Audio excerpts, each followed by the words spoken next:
Hi, this is Bill from HD Pro and Premier Faucet Advanced Support Technician. I talk to a lot of you people on the phone or get a lot of emails from people on repairs and replacement of faucets and how we address our limited lifetime warranty. And I get a lot of calls on a specific faucet, the old bridge style faucet. We discontinued this faucet in late 2017, early 2018.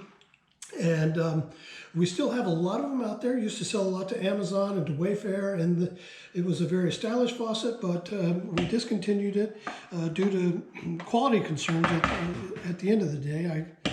So I wanted to talk about, I get a lot of questions on how do you break this down? Do I have instructions to break this down? Because a lot of people at home want to do this themselves. First of all, we want to recommend that if you have any qualms or any reservations about doing this particular kind of work, do not attempt it. You don't want to get your water turned off and not be able to complete the task and not be able to turn your water back on. So consider calling a licensed plumber if you are not 100% comfortable with going after this project. That being said, let's take a look at what we need to do to break this faucet down. One thing we get a lot of calls on is we get calls on the aerator. So let's just take a look at the aerator as it is. It just is generally is a hand tight. Goes on, comes off, goes back on. Want to keep in mind that there is a slight angle to this, so you don't want to put it straight up and down. You'll cross thread the new aerator and it will spray out the top, so you want to watch out for that. Secondly, we get a lot of calls on the cartridges. So a lot of calls for cartridges. How do I get at the cartridge? What do I have to do? And you just take your little screwdriver here. It's set in there with a screw on the handle base.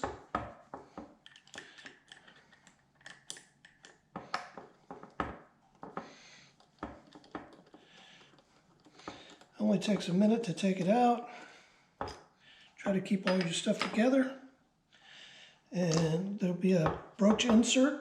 You don't necessarily have to take that off, but I will for today's purposes.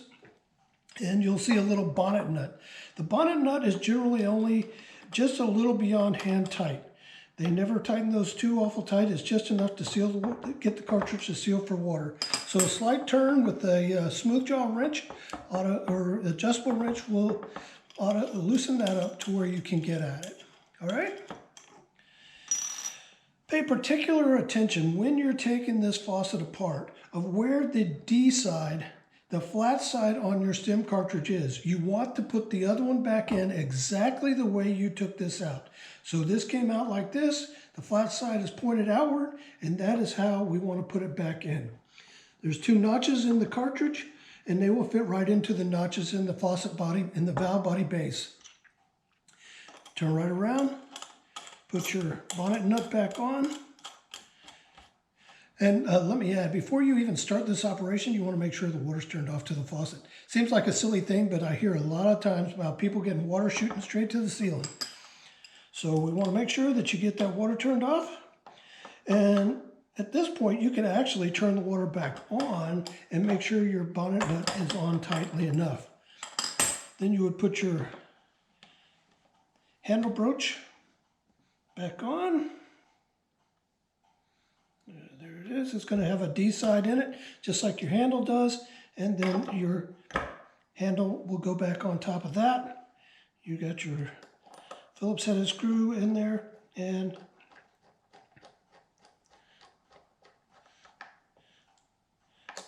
pop your beauty cap back on. Done. All right? So that's quick and easy. That's if you've got a cartridge that need replacing. I get a lot of calls on diverters. I want to point a couple things out to you specifically on this diverter business. One is there is a cap at the top of the spout cap. Be careful when you are messing around with this spout, the top of the spout area. There is a hex area inside right there that has threads on the outside, but it looks like it's set up for an Allen wrench. It is not.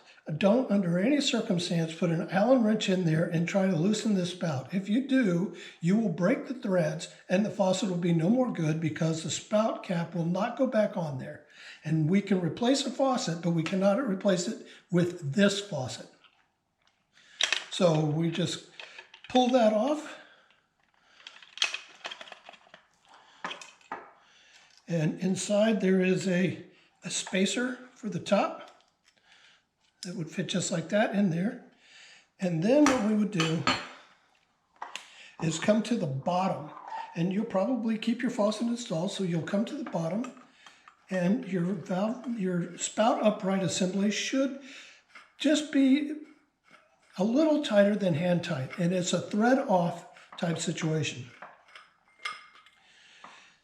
You'll set that aside. Then you will pull out this piece, and inside you'll see there's notched pieces right here. So in that you want to have a wide bladed screwdriver, flathead screwdriver, or a knife or something that's long enough to get inside of that. And I will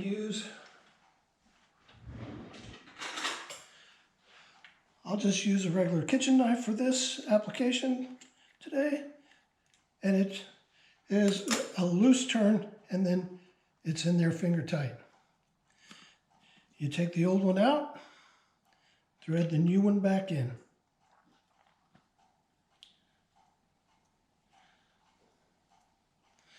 Put your other piece back in here. And you might want to consider using some heat-proof grease if you have it around the house. To just kind of lubricate your O-rings, make sure you extend the life of them, and that they will continue to just hold up and continue to seal water. Parts are becoming more and more difficult to come by for these things. So as as time goes on, we're not going to be able to replace any of the parts like these spout seal kits that are, these O-rings and the spacer piece that goes with it. So just try to maintain these in the best way possible that you can give some longevity to your O-rings. So you want to just screw that back down. It'll be a healthy number of threads there. It'll feel like it's going to take forever. Put it on there just hand tight. Put this piece, I set this piece back up here like that just so it's already aligned when I put it in. And I push it down, and then I use the spout cap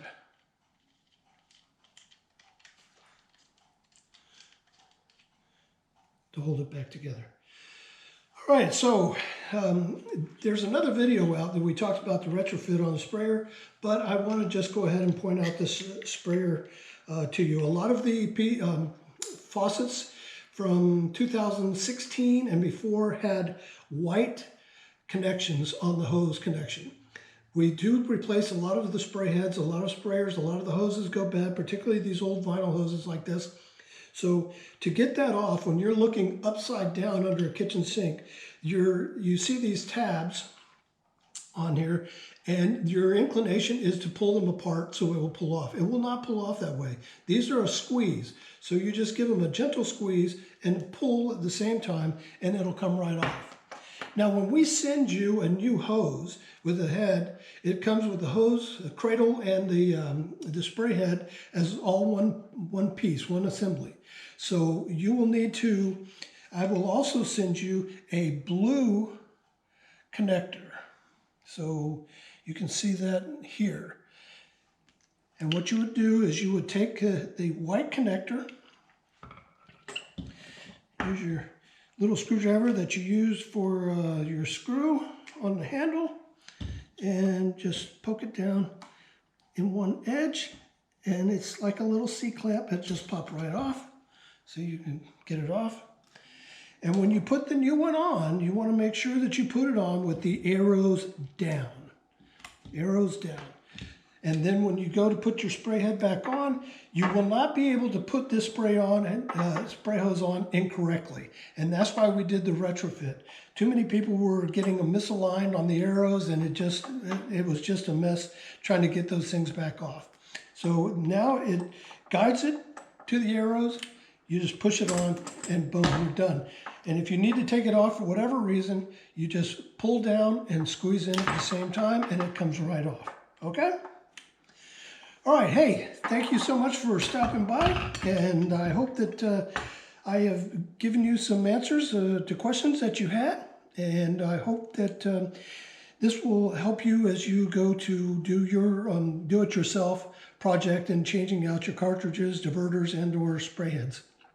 So leave a comment below, and if you have any questions, and I'll check in on it periodically and take a look and see what I can do to answer those questions for you. If you need anything from me, contact me at support, that's SUPPORT, at premierfaucet.com. PREMIERFAUCET.com. Premier Faucet singular. Okay? Thank you so much. Have a great day.